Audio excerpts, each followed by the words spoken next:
ஓம் சாந்தி. அனைவருக்கும் சத்குருவாரின் நல்வாழ்த்துக்கள். இன்றைய முரளியின் கேள்வி பதில்கள். முதல் கேள்வி: உலகத்தினர் எதை மாயை என்று நினைக்கிறார்கள்?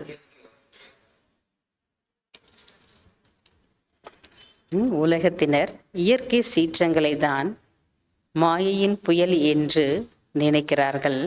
ஆனால் உண்மையில் 5 விகாரங்கள் தான் மாயை ஆகும். உலகத்தினர் இயற்கை சீற்றங்களைத்தான் மாயையின் புயல் என்று நினைக்கிறார்கள். ஆனால் உண்மையில் 5 விகாரங்கள் தான் மாயை ஆகும். 2வது கேள்வி: பாபா இன்று எந்த ஸ்ரீமத்தை கொடுக்கிறார்?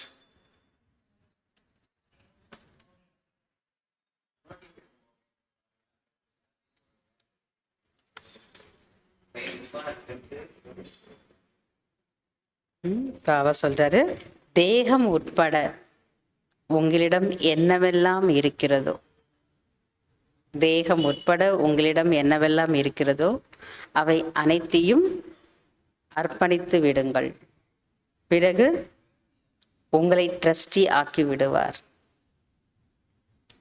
உங்களுடைய பற்றையும் நீக்கி விடுவார். இதுதான் பாபா நமக்கு கொடுக்கக்கூடிய ஸ்ரீமத். தேகம் உட்பட உங்களிடம் என்னவெல்லாம் இருக்கிறதோ அவை அனைத்தையும் பாபாவுக்கு நம்ம என்ன பண்ணணும்? அர்ப்பணித்து விடுங்கள். பிறகு பாபா உங்களை என்ன பண்ணுவார்? ட்ரஸ்டி ஆக்கிடுவார். உங்களுடைய பற்றையும் நீக்கி விடுவார். 3வது: எங்கு சென்று அதிகமாக சேவை செய்ய வேண்டும்?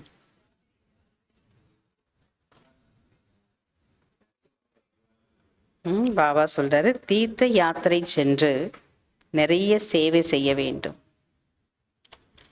தனக்கும் மற்றவர்களுக்கும் நன்மை செய்யும் சேவையில் ஈடுபடுங்கள் என்கிறார். தீர்த்த யாத்திரை சென்று நிறைய சேவை செய்யணும். 2வது, தனக்கும் மற்றவர்களுக்கும் நன்மை செய்யும் சேவையில் ஈடுபடுங்கள் என்கிறார். 4வது கேள்வி: ஒவ்வொரு செயலும் இயல்பாகவே எப்பொழுது யுக்தியுக்தாக இருக்கும்?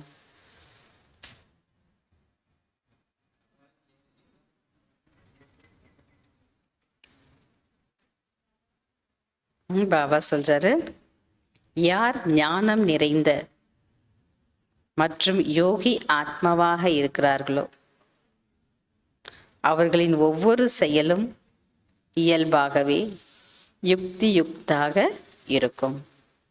யார் ஞானம் நிறைந்த மற்றும் யோகி ஆத்மாவாக இருக்கிறார்களோ அவர்களின் ஒவ்வொரு செயலும் இயல்பாகவே யுக்தியுக்தாக இருக்கும். 5வது கேள்வி: யாருடைய பண்டகசாலை நிரம்பி இருக்கும்?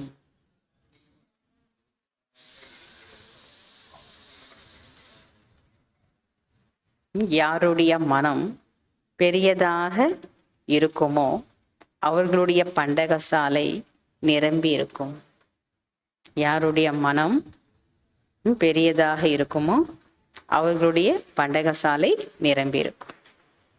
6வது: யுக்தியுக்தாக இருப்பவர்களால் என்ன செய்ய முடிகிறது? யுக்தியுக்தாக இருப்பவர்களால் என்ன செய்ய முடிகிறது? பாபா சொல்றாரு,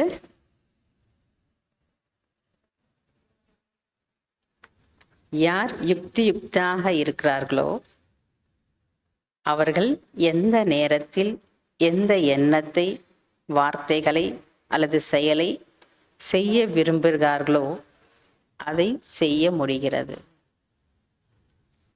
யார் யுக்தியுக்தாக இருக்கிறார்களோ அவர்கள் எந்த நேரத்தில் எந்த எண்ணத்தை, வார்த்தைகளை அல்லது செயலை செய்ய விரும்புகிறார்களோ அதை செய்ய முடிகிறது. Fill in the blanks. First, பரமாத்மாவை டேஷ் என்று சொல்வது அவரை அவமதிப்பது போலாகும். பரமாத்மாவை சர்வ வியாபி என்று சொல்வது அவரை அவமதிப்பது போலாகும். 2வது, ஸ்ரீமத் படி யார் ஸ்ரீமதப்படி நடக்கவில்லையோ அவர்களை மாயை டேஷ் மாற்றி விடுகிறது. யார் ஸ்ரீமதப்படி நடக்கவில்லையோ அவர்களை மாயை தகுதியற்றவர்களாக மாற்றி விடுகிறது. மூன்றாவது, டேஷ் தான் புத்தியில் வைக்க வேண்டும்.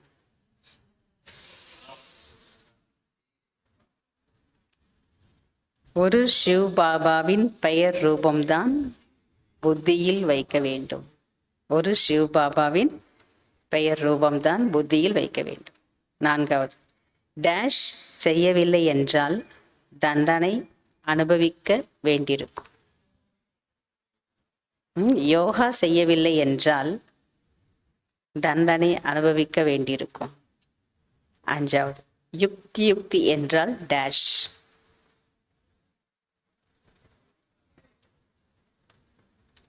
யுக்தி என்றால் எப்பொழுதும் யதார்த்தமான உயர்ந்த செயலாகும். யுக்தி என்றால் எப்பொழுதும் யதார்த்தமான உயர்ந்த செயலாகும். அச்சா, ஓம் சாந்தி. தேங்க்யூ பாபா.